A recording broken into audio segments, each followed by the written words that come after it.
Stan. Zev. You were right. We shouldn't have come. I don't know what to say, except... Just get out of the way, will ya? I need a clear shot! Welcome back. Hi, I'm Rachel. And I'm Matt. And this is The Dead Do Not Podcast. a Lexx rewatch. Just a bumbling security guard in the great wide galaxy. Till one day he was dealt a different card in the form of a key. This key controlled the most powerful weapon ever made. Now he had it by sheer accident, or maybe it was fate. What a cast of characters all on the spacecraft traveling. A woman named Zev who escaped from her programming. A disembodied robot head that got brainwashed instead. And Kai, the always glum undead assassin. In this space adventure you never know what comes next. So come join the crew for tales of sci-fi, laughter, and sex on the Dead Do Not Podcast. Watching Lexx.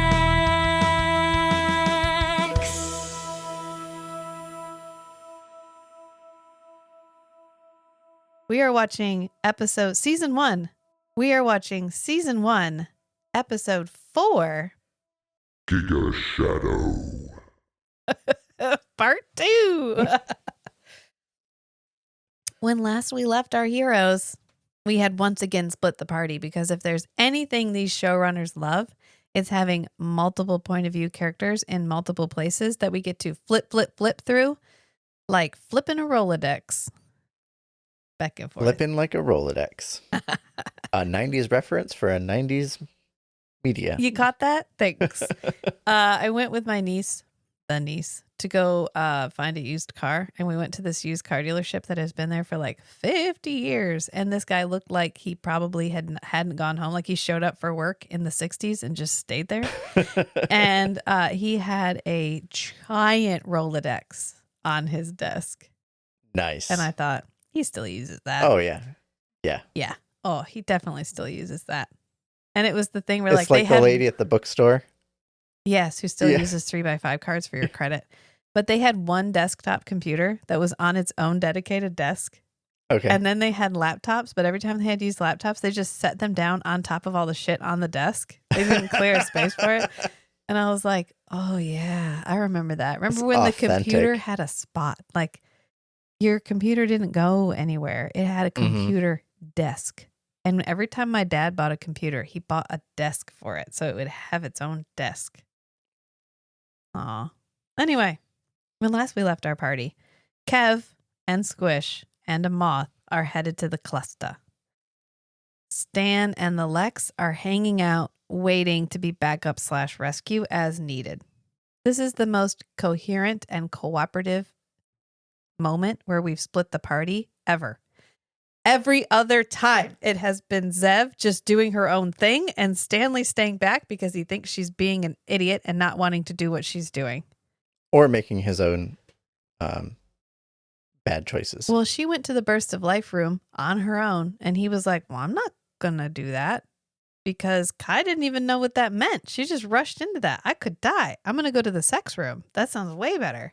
And then making his own bad choices. Make his own bad choices. I mean, I'm not saying his choices are not equally bad. I'm just saying usually when they split the party, it's because of a disagreement. Right. They're not cooperating. Yeah. This is the first, hey, we're actually a team. We're operating Which as a team. is a nice way to wrap up season 1. Yeah. Where we finally come to a point where maybe we don't like each other, but we can have a dialogue. Like Stanley's trying to establish with the DPs.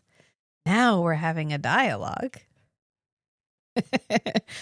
But Stanley begins, this is, how can I put this? Stanley is alone on the Lexx, and we have to go back and revisit him because we are goldfish, and if we don't see a character for more than 5 minutes, we'll forget he exists. Yeah. So they had to give him something to do, which during the course of this episode feels innocuous until you get to the like conclusion. But what he's doing is asking weird questions to Lexx. Like, Lexx, when you eat something, can you filter out the stuff that's not edible or that's non-essential? And the Lexx is like, yes. Yeah. Yes, Stanley. And then we Blah, blah, blah, blah, blah, blah, blah, blah, blah, the mighty and brave. And my favorite sexy. one is Stanley, you are so manly. Oh, is it Stanley the manly makes love like no other?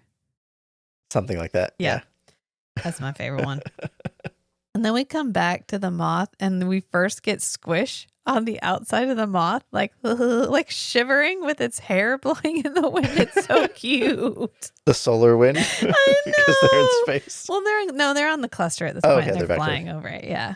And then after a minute, they end up at this customs post, and Zev says, which doesn't make a ton of sense, don't worry, they can't scan us this low to the ground. And then And then they immediately get a broadcast. immediately a broadcast shows up that's like, hello, we've scanned you. And she's like, oh, shit. So she doesn't know everything. Which I think is appropriate because she's lived her entire life in a, what did she say, in a box or in a cage? In a box. Yeah. I love how not present 790 is in this. Like, they bring him. I don't know why. They Yeah, don't even I don't take him think out of the moth. He doesn't help them navigate. He doesn't do anything. He's just with them. Which I can see why they would plan to have him with them because he can open doors in the cluster. Yeah. But they don't take him. So Well, it's fine. They're they planning find for out. a fully staffed, fully populated cluster. And what they Right. come to is a mausoleum full of bones.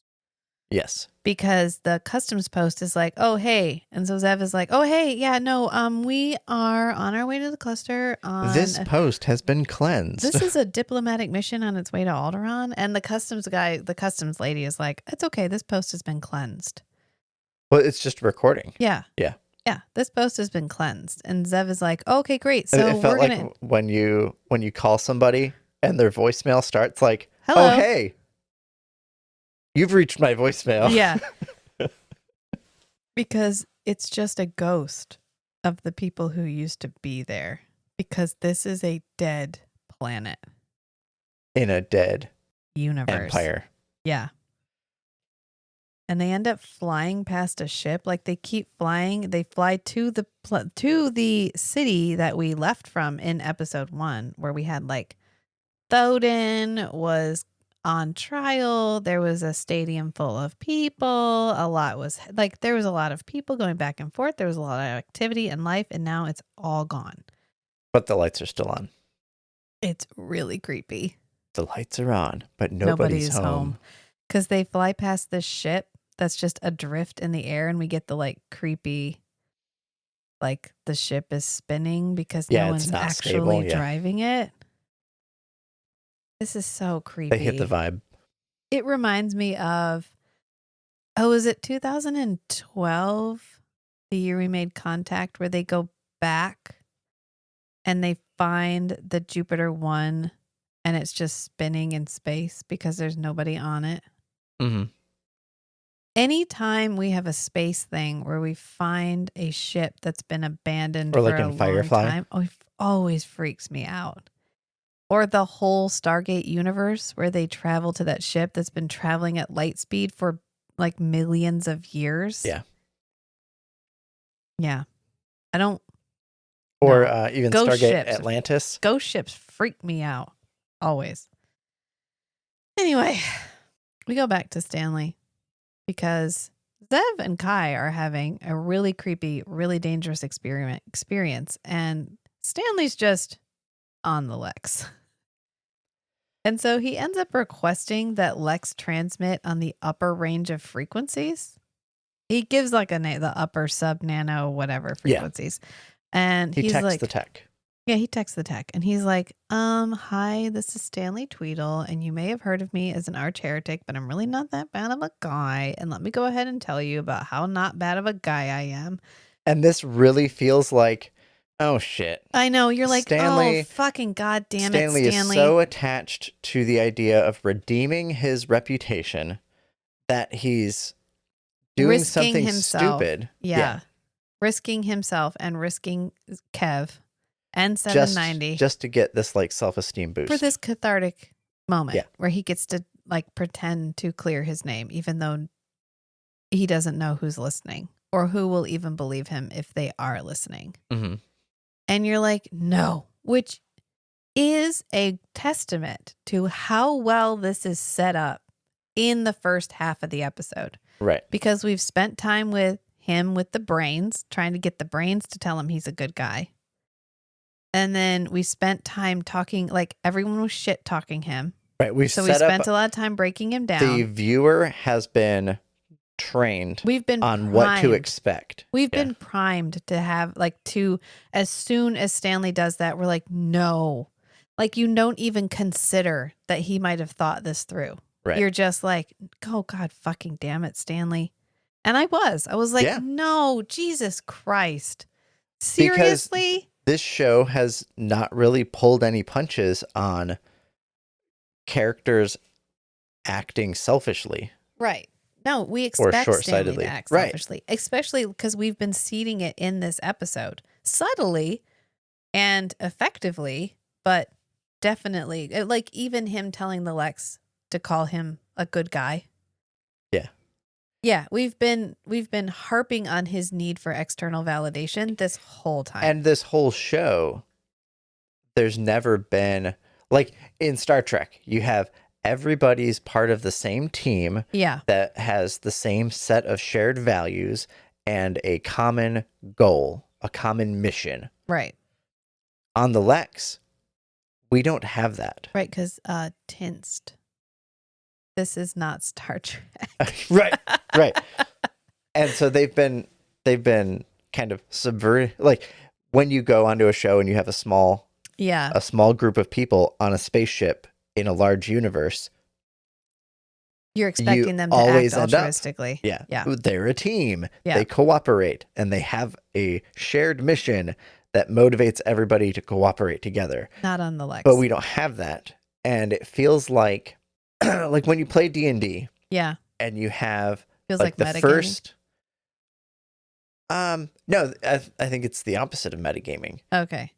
Oh, theirs is the opposite of metagaming. Lexx Yeah, is. Lex is the opposite. Lex Yeah. is not metagaming. Everybody Like, created the characters they thought would be interesting, not the ones that would work best together. right. And yeah. so like in the first D&D session when you have a new party, you can either just go in and say, everybody's cooperating together. Everybody's already friends.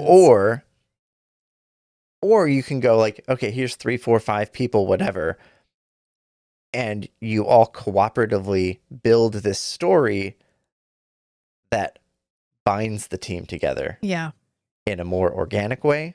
And then later on, you can use that, and you can use that in the role playing to make a more fun story. And I think Lexx does a really good job of, hey, here's these people. Like one of them is just going to get killed off because they're literally a psychopath. Yeah. But then the remainder, we're going to have them start off as they're not together. They're not a team. They're No. all out for each other. And then gradually over time through, shared hardships and whatever, and character growth, we get, At least cooperation. at if least not they friendship. can cooperate together. Yeah. And like they can take some risks for each other. Yeah. And I feel like Lexx is really wrapping up season 1 with now they are actually like a tiny community Yeah. rather than a ship of individuals. Right. Which is how they end the episode. But Right. during the episode, Right. like in this moment, you're Because we've been setting up no. the ship of selfish individuals the Yeah. entire season. right. We're primed. We're primed. And because immediately we see that Feppo and S'more pick up the transmission and immediately clock that it's actually Stanley Tweedle. And they're like, oh, hell yeah. I've been missing Stanley.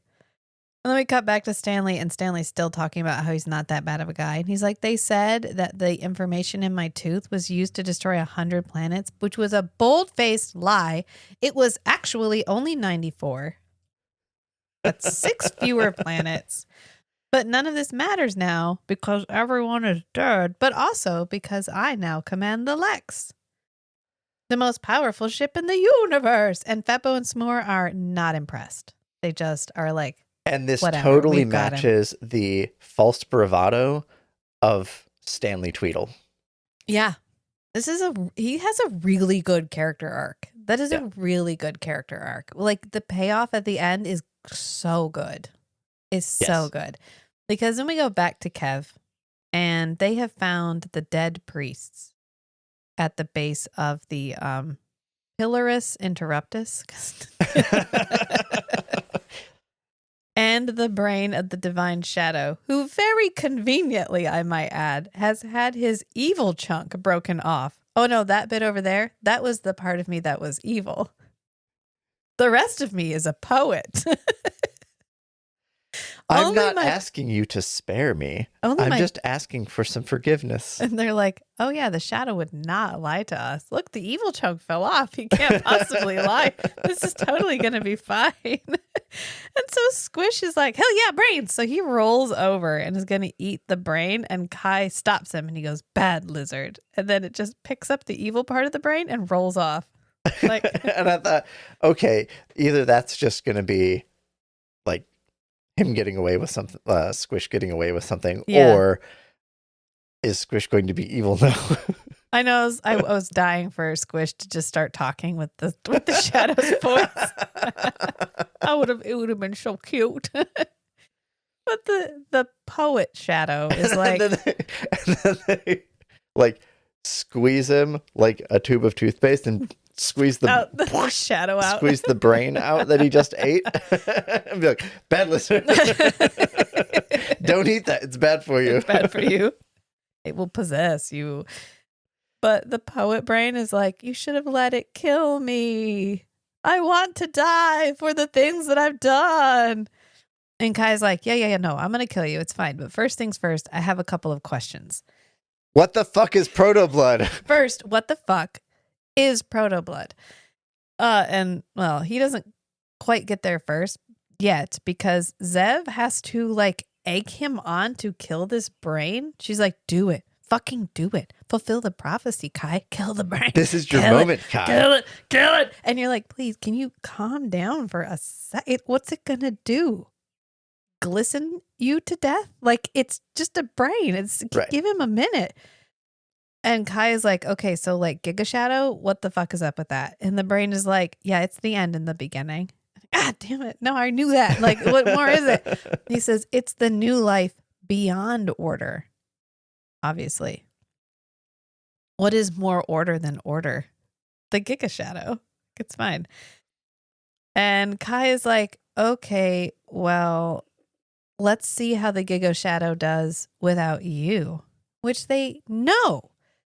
They know that the shadow doesn't need the brain to exist. That it is a separate entity and it just happens and that when to its vessel is reside. Destroyed, it can travel to a new one. Yeah. But they're like, well, if I kill this specific divine predecessor or brain, because it's not really a predecessor. Right, they actually refer to it as his shadow. Yeah, if I kill this specific brain, that will be the end.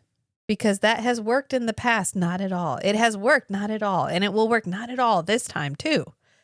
So it's going to be just fine. Because he just goes, squishes it with his hand. But he gets its memories first. Yeah, he does get a bunch of memories, which we know because like glowing gold stuff goes up and down his body.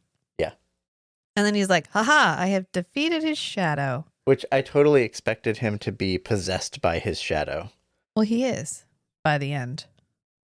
A little bit. He got a little bit of shadow. And he's just like, well, that was really unhelpful.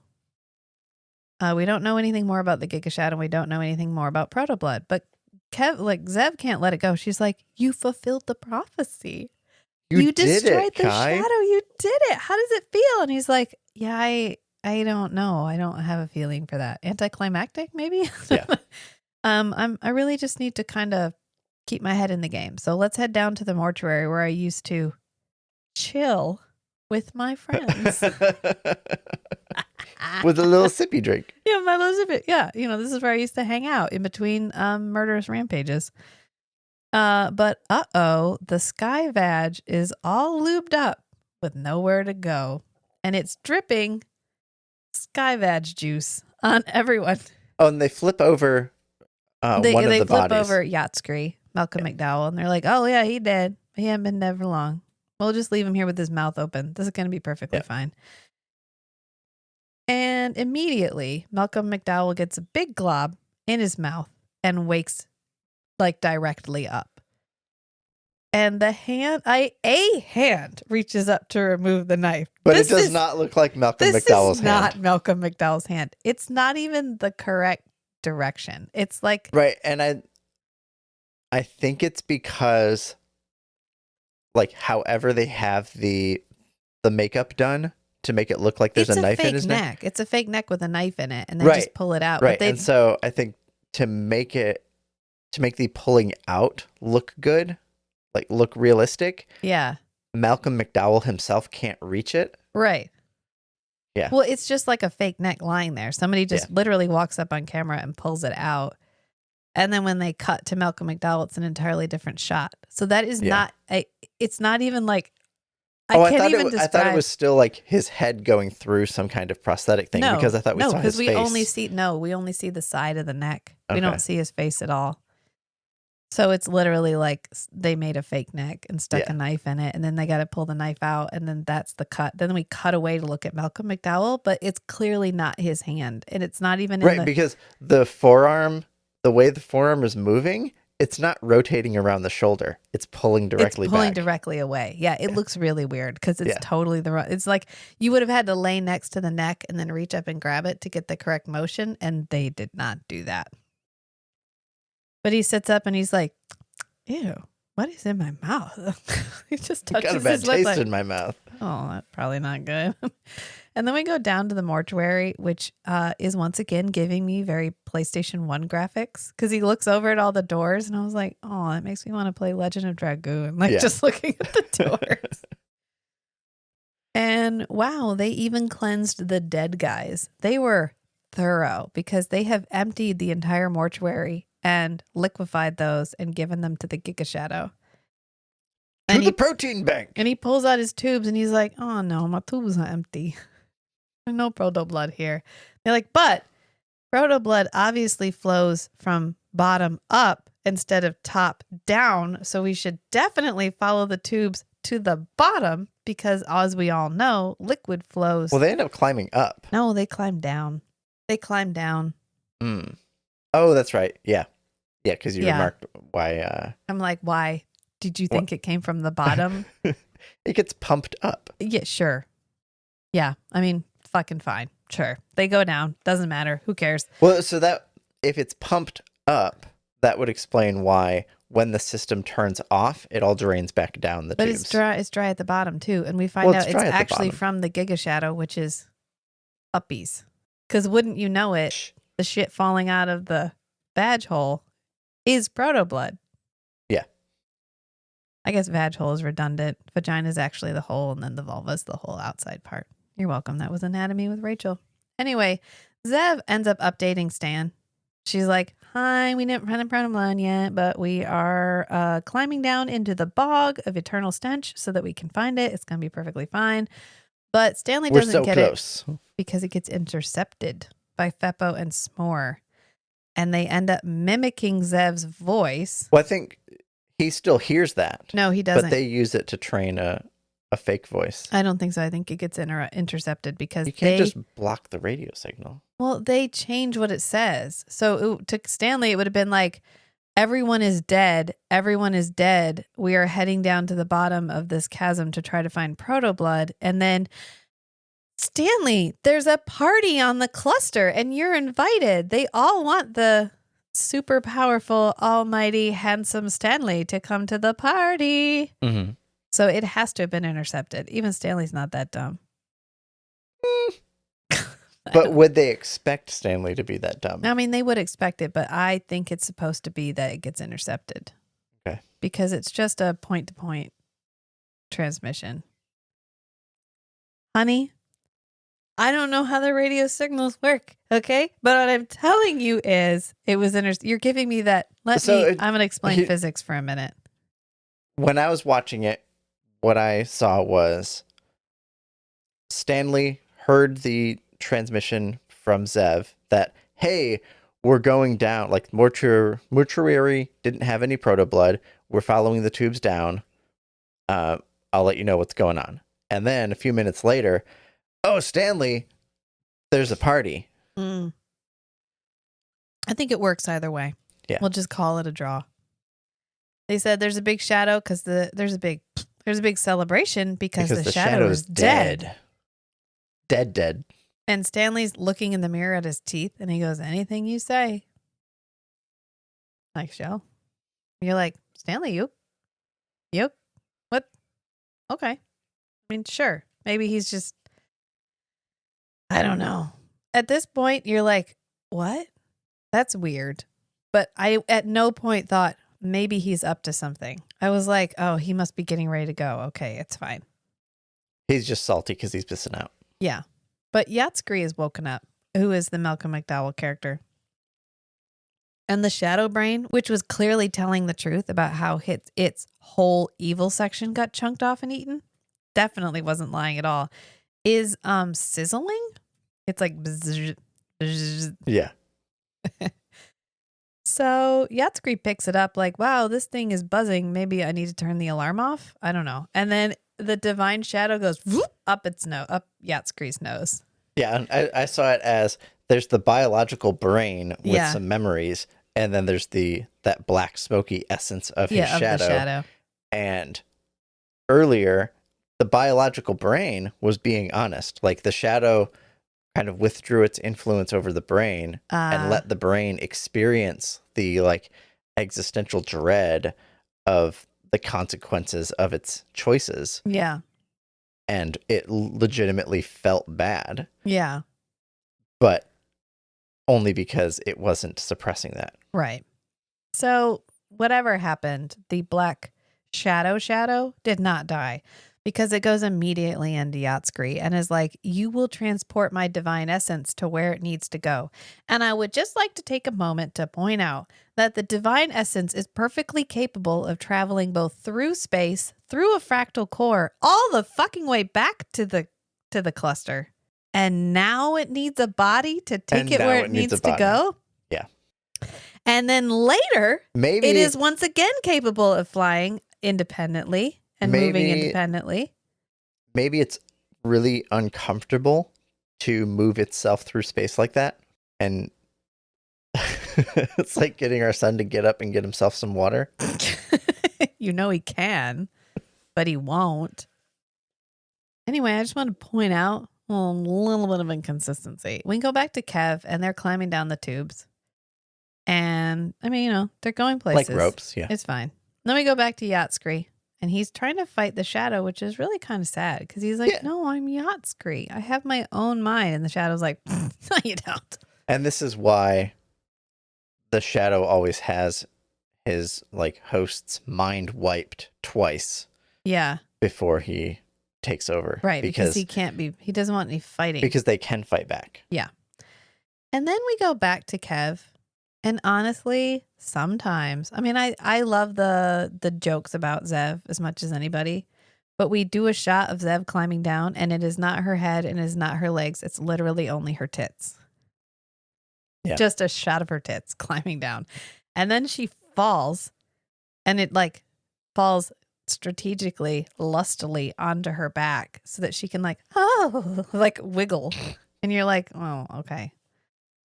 We had to get our boob quota in, I guess. And so they end up in this bog that looks suspiciously like the bog set from the bottom of Lexx, but with more fog. I'm pretty sure this is a recycled set. It's fine. It's fine. This is where the Lexx was grown. Hey, you gotta cut corners where you can and make the most out of your budget. There's no shame in that. And then Yatskree is still fighting the good fight. just as Kev, like a lot is happening right here. We're flipping back and forth between Kev and Yatskri. And this is when Kev realizes that the tubes are dry down there too. They're like, oh no, the proto blood doesn't come from here. It comes to here. And Kai is like, well, it's sort of like in the labyrinth. We could have chosen up or down. We chose down. Down was the wrong answer. And now I'm going to die. I'm in the oubliette. Where am I going to go? Yeah. And then we cut to Squish again, which is honestly like what we've all been waiting for. Because Squish is over there having a little snack. eating the brain pieces that it found. And it looks over just in time to see Yatskri throw himself over the side. And it's like, oh, that's weird. Yeah, and I thought, why would you do that? This is pretty admirable of Yatskri to resist the shadow so well, and be willing to yeet himself. He tried stabbing himself, and then he thought maybe I didn't stab myself hard enough, and was ramming the sword end into the pillar, like, kill me already. And the shadow's like, no, you don't understand. You're already dead. You can't kill yourself. You're already dead. And he's like, okay, well, and he jumps off the side, and he ends up like falling right in front of Kai and Zev, and they're like, oh, it's raining people. And he gets up and he ends up giving the Cliff Notes version of what's happening to Kai. Mm-hmm. And he's like, so long story short, I'm now possessed by the shadow, and I'm kind of unkillable, but I kind of need you to figure out how to kill me.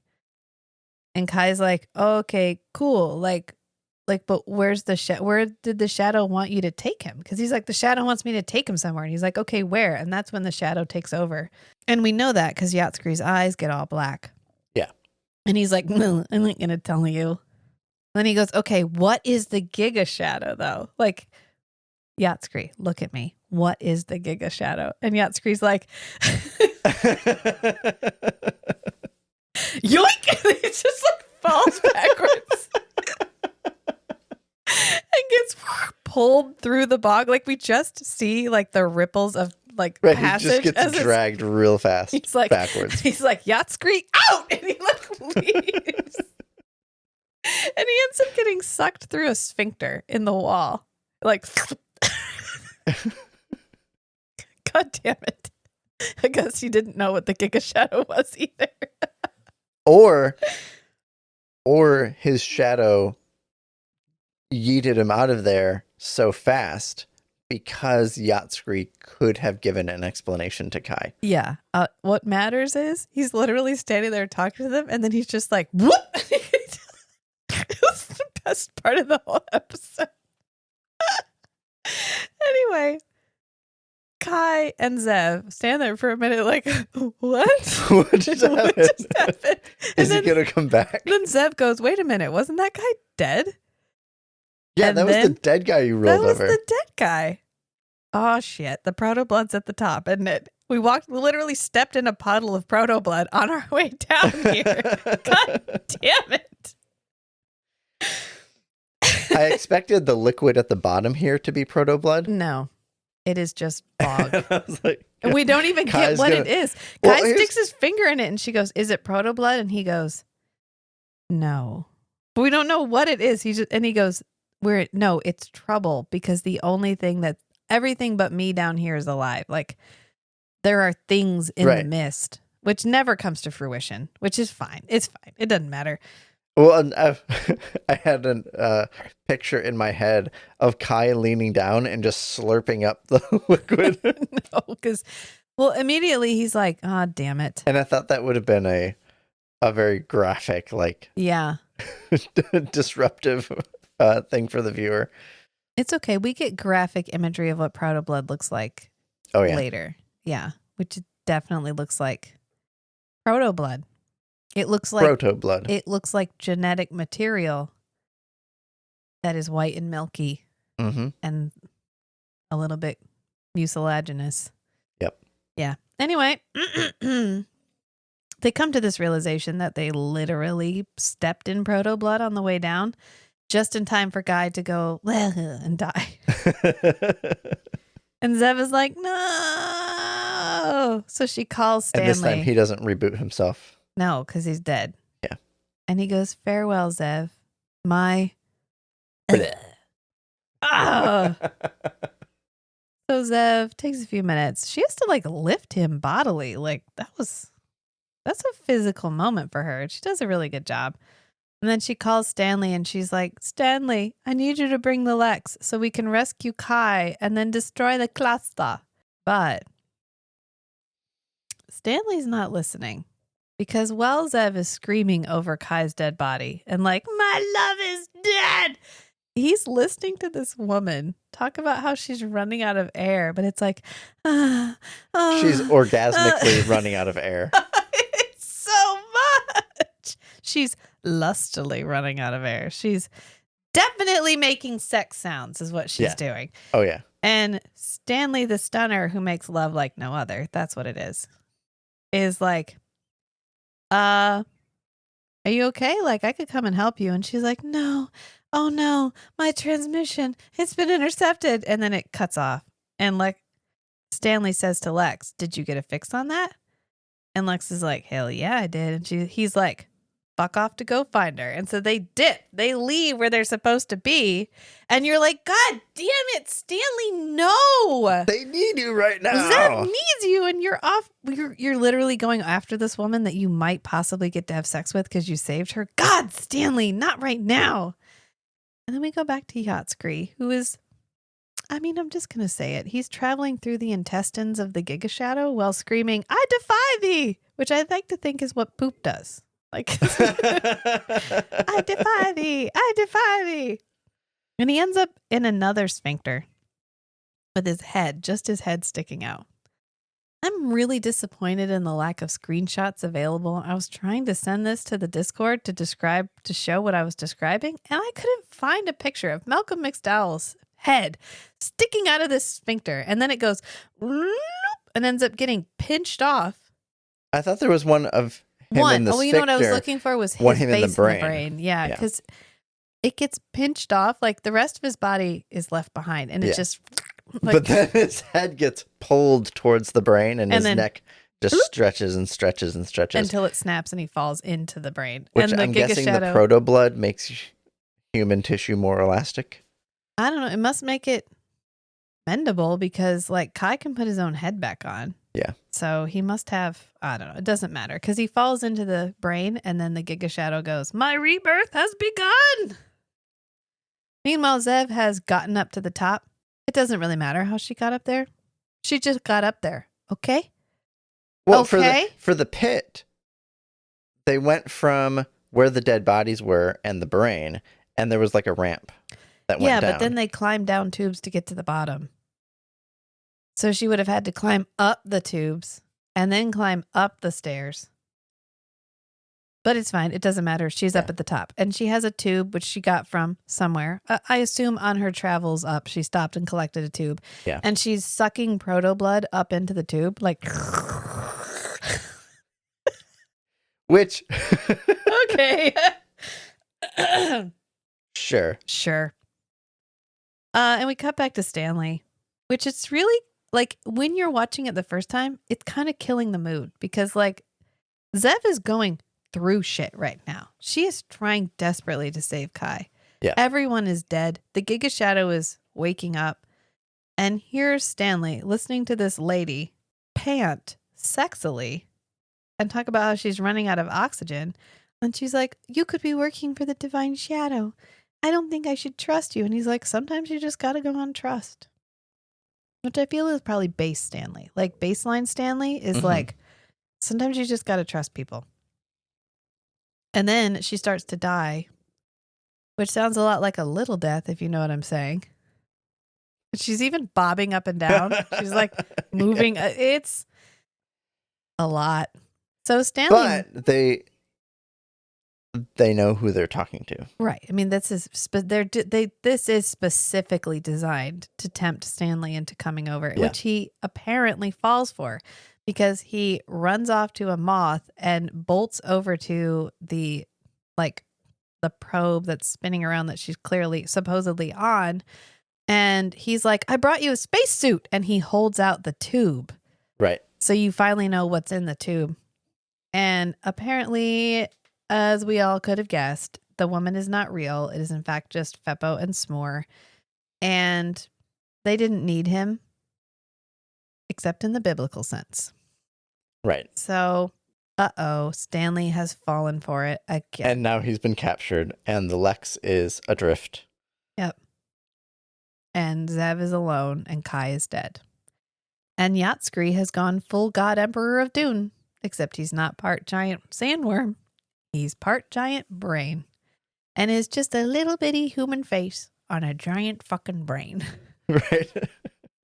And we keep just zooming in on his face, which Malcolm McDowell must have just been standing behind this thing with it attached all around his face. Just lightly make-upped into the the latex surface. And he's like, no, I don't want to be the Giga Shadow. And Zev gets a bunch of proto blood just in time for the really big sphincter. Well, so she's in the moth. She pulls out the two spacesuit tubes. Not yet. That's not yet. Oh, right. She's tying up the tubes of proto blood. She ties the end and up. then she's getting ready to go back down. Yeah. But the big sphincter starts to close because the Giga Shadow is getting ready to awaken, and it's closing off the mortuary. So she calls Squish. She's like, oh, like a Disney princess, but a cluster lizard Disney princess. Yes. Like in Enchanted when she sticks her head out the window and she's like, like all the roaches and lizards and stuff come. Yeah. Like that, except it's Squish. So Squish shows up and she gives Squish the tube and she goes, find your mother. And like throws chucks it. And it just goes right to the little hole. Yeah. And then she's like, okay, and books it back to the moth. She javelins Squish, runs back to the moth. And then she's sitting in the cockpit crying. And 790's like, what's wrong? And she goes, Kai is dead. But she does not lose her focus because this is when she tosses out the spacesuit and she takes the two empty containers back and starts scooping the proto blood into very the container. Graphically. This reminds me of like 1990s Nickelodeon, the slime or gack or ooze or whatever it was they threw all over everybody. Mm-hmm. It's fine. And then the priests all wake up and attack her. It doesn't really matter. Like they attack her and fighting occurs. She fills up two tubes. One gets squished. One gets squished, but she keeps one. She ends up getting away with one full one. And then she calls Stanley and she's like, okay, Stanley, come and get me. We're going to rescue Kai and then we're going to blow up the cluster. I have to say it that way. I'm sorry. But Stanley Tweedle is indisposed. He's tied up. He's a little tied up right now, which she does get a call from Feppo and S'more. And they're like, sorry, Stanley's our prisoner now. And this puffy pink, when we're done with this puffy pink body, it will be a lot more puffy and a lot less pink. And then they start shouting, squeal. And then it cuts off. And 790, really not understanding the gravity of the moment, goes, there is justice in this universe. Yeah. Not your best moment, 790. No. Meanwhile, Squish has brought the tube to Kai and ends up slapping him across the face with his cute little face. Push. And it gets just enough proto blood in Kai's mouth that it wakes him up. Yep. And so Kai grabs the tube and grabs Squish's head and goes, good lizard. Yes. So he unties the ends and hooks it up to a little port in his chest. And and then blows in the end to push the proto blood into his body. Yep. While Squish helps like a good helper. He's like nuzzling his head like, I saved my mom. I did such a good job. And then they decide to go find the Giga Shadow. And the best way to do that is to head to the sphincter that took Yatskri. I mean, we know where he went. He very graphically zoomed up that direction. So that's where he's headed. Right. He knows the shadow went that way. Yeah. There's a track left in this swampy thing. So a disembodied voice starts talking to him because this feels like the moment for that. And it's the shadow, and he's like, have you solved the puzzle, human? What puzzle? Was there a puzzle? Is something puzzling? I'm inside the Giga Shadow. You're inside the Giga Shadow. You're too late, Kai, is what Yatskri says. Because he's like, what puzzle? What's happening? And Yatskri's like, everyone's inside the Giga Shadow. It's all fucking over. And Kai says, we'll see about that. Then he looks down at Squish, and he goes, what's your favorite food? It's brains. I knew that's brains. I knew that one because I said it earlier. And then he yeets himself into the intestine.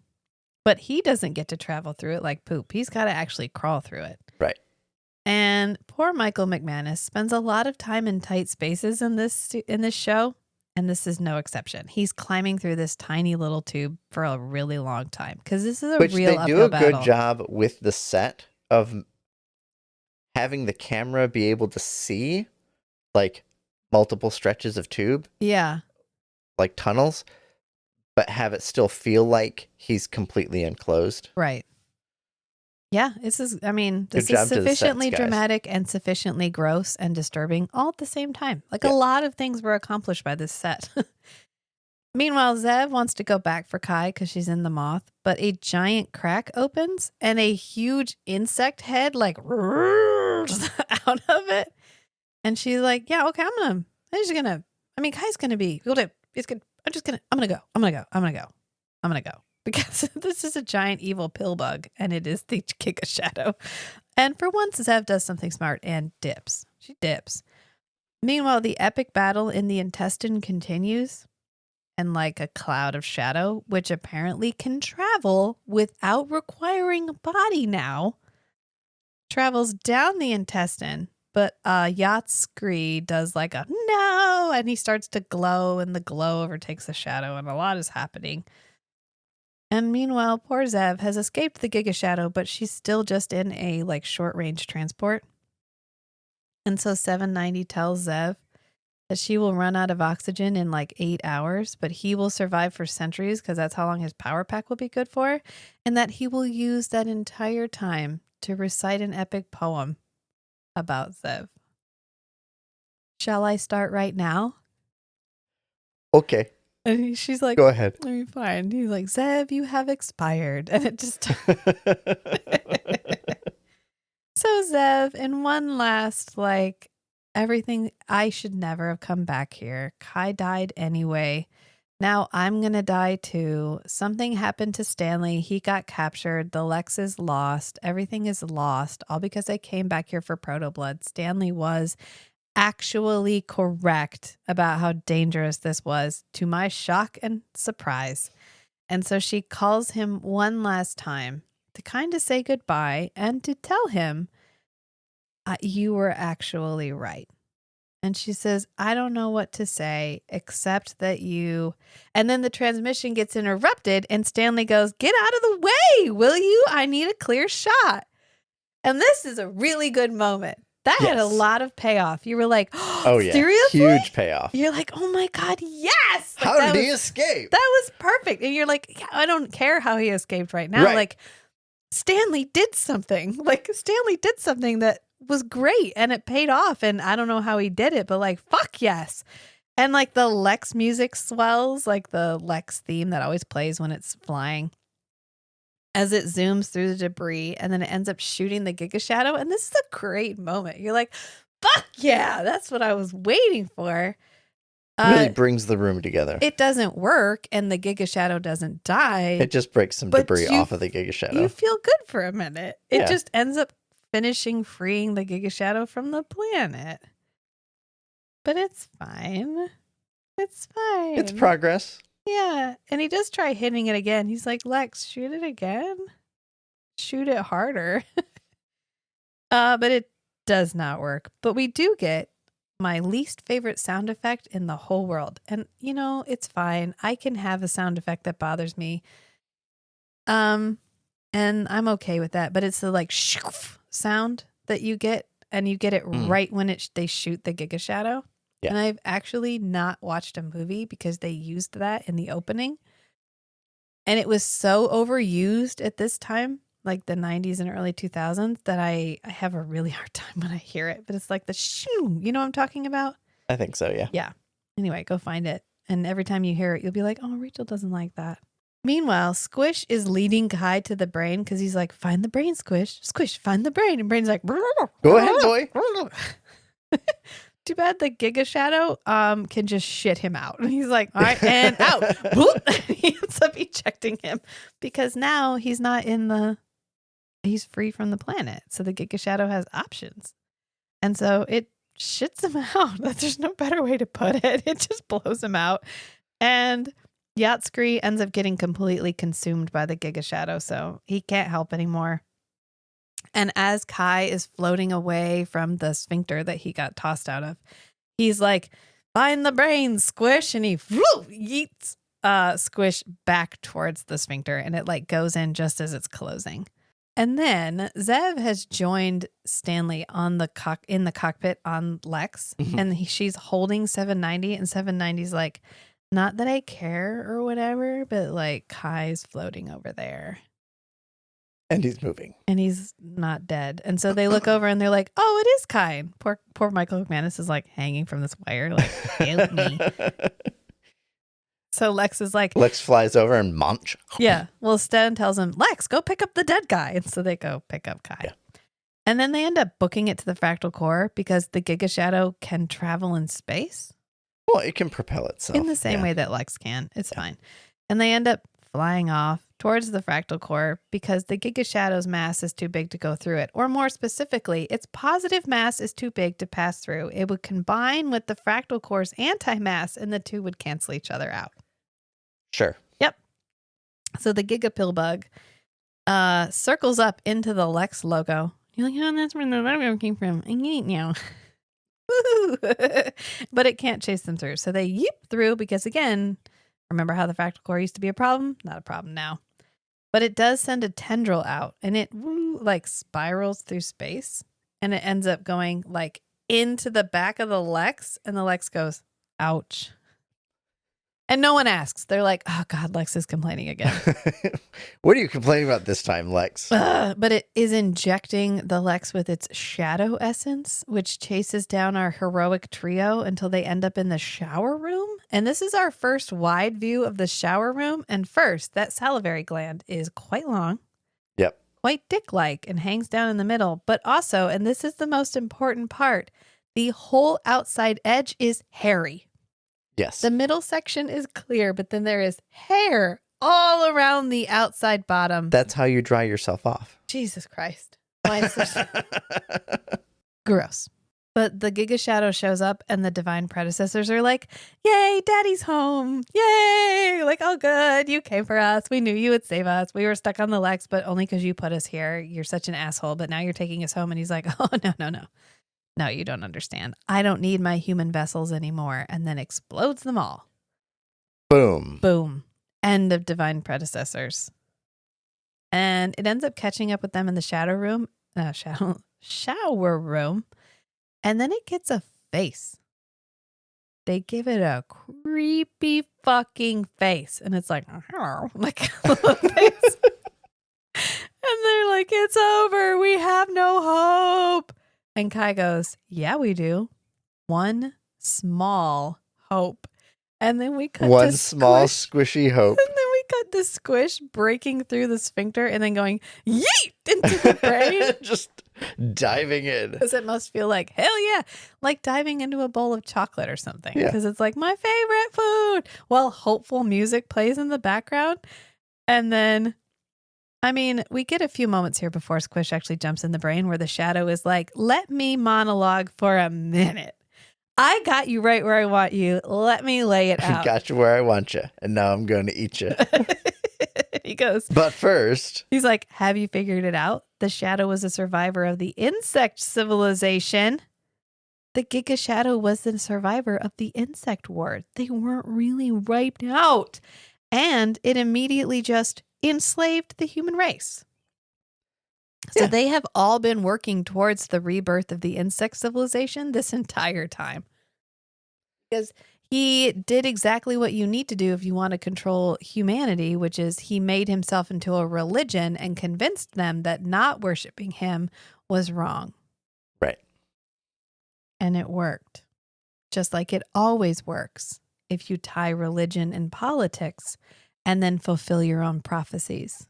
I'm not referring to anything specifically or about anyone who might be delusional about someone who may or may not get elected. And I'm just going to stop right there.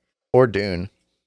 Or Dune. Yeah, I was more talking about our actual impending fascism, but that's fine. He does say, the insects will rule again. I bid you extinction. I bid you extinction, sir. And this is when Squish is like, nee! And he burrows into the brain and the shadow's like, no! And it ends up retreating. And as it's pulling away, Kai goes, that's my baby. I love that so much.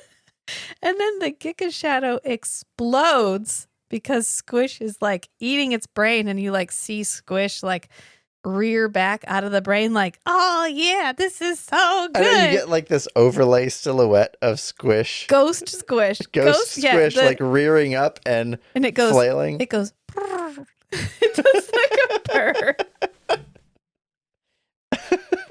And it works. Yay, Squish, the hero of the universe. Yeah, Squish saved the universe. Well, it didn't save the universe because it kind of already died, but it did.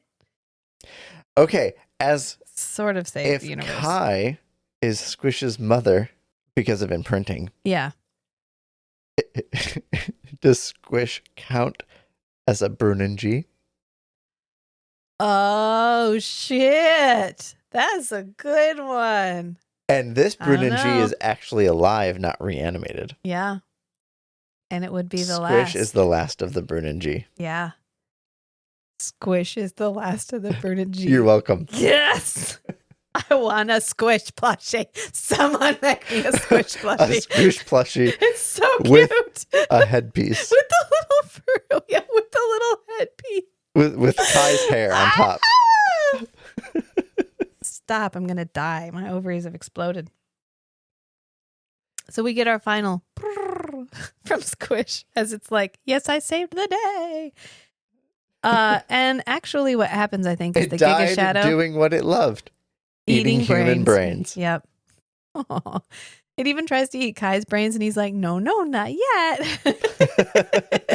You can eat them after I'm dead, which is my favorite joke when people are like, dogs will die beside you, but cats will eat you. And you're like, yeah, go ahead, Mr. Fluffer. I don't need that anymore. You eat right up. No cat person would care. So what actually happened was the Giga Shadow drifted into the fractal core, and the antimatter, They annihilated. positive matter connected, and the fractal core disappeared. Poof. So now they are stuck in the dark zone. And we get a brief moment where we see Feppo and S'more, and they have been shit onto a planet of giants that want to eat them. They're like, look, tasty treats. And then we cut away. So they got their They got poetic justice. comeuppance. Yeah. And then Stanley is actually showing everyone a video of how he fucked over Feppo and S'more, which I think is really funny. Yeah. He's like, no, this is the part where I'm tied up in a thong. Don't leave, Zev. Come back. No, sit down. I'm not tied up in the thong for very long. This was all part of my plan. And Kai goes, how did you know they would come after you? And he's like, oh, I baited them. Yeah, no, I knew. I specifically called them and told them where I was. Oh, okay. And this is Stanley kind of shedding some of his trauma. Yeah, he's like, I did that. I got back. I stood up to my bullies. Yeah. And He finally figured out a use for this power that he's been given. Yeah. And it was a good one. Yeah, and he stood up to his bullies and consigned them to a painful death. Yeah. And he feels better now. Yeah. And then they ask Kai what to do now. Zev is like, well, what should we do now? Like, we're stuck here. There's only 3 of us. What do we do? And Kai says, one time I told you guys to go find yourselves a home. But now that I have a supply of proto blood and the fractal core is gone and we're trapped here, maybe we should find ourselves a home. Including Hooray! me. And they're all like, yay. So Stanley goes, okay, Lexx, find us a home. And Lexx goes, okay, Stan, only Stan. Because he was like, stop calling me all those names. Just Stan, only Stan. That's what he calls him. And then Kai and Zev make out. They're like sitting at Stanley's feet. And then they just start making out. Stanley is right there. And Kai like breaks it off and does the thing where he like lays his cheek on Zev's shoulder so it's facing the camera. And his eyes go a little bit shadowy. But And then back that's to the- normal. That's the end of the episode. And the end of the first season. So did they truly defeat the shadow? Or did they simply carry a piece of it into a new universe? Oh no. The universe can occasionally be annoying, but also the shadow is a kind of like, I don't know. I can't remember how long he's the bad guy or if he comes back as the big bad guy, but I hate an unkillable bad guy. So I'm really hoping he doesn't linger for too long or that we come up with more creative bad guys. Yeah. That's my only like, oof, I hope it, like, I'm glad they weren't like, yeah, that was the end of the Shadow, ha. Because he was that was a lot of setup to completely kill him off in the first season. Right. But I hope he's not the bad guy in every episode. Yeah, I'm pretty sure he's not. Okay, he wasn't in season 1. So that should be all right. I wonder if we're going to continue our every single episode has a weird cameo. Like Brad Pitt's in it at some point. I don't know.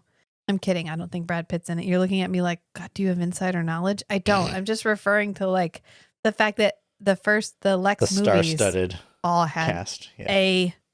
a star-studded person in each one, to us at least. And in the 90s, they would have been big. Tim Curry was super big. He's in Clue in the 90s, I think. Muppet Treasure Island. Always a classic. Yeah, so I'm really excited to start season 2. Are you excited to start season 2? The dead are not excited. I'm dead. I do not feel excitement. You feel excitement, I can tell. Yeah. Yeah, you're like, yeah, maybe there's more nude scenes.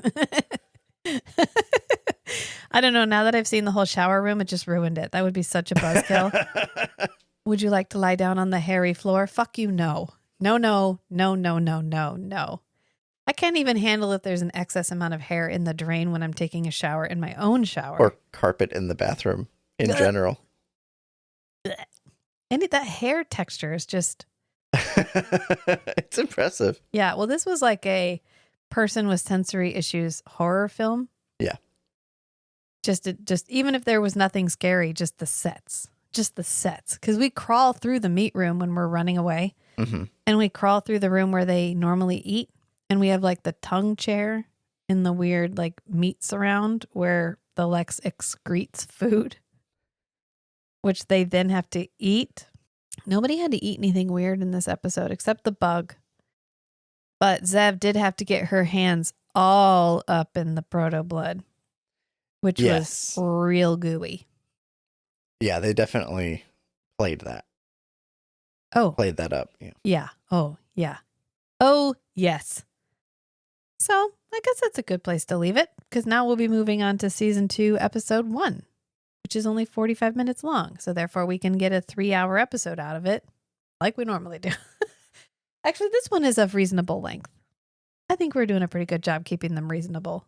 2-hour podcast episode for a 1.5 hour long TV episode. Which we helpfully broke up into 2 parts. Yeah.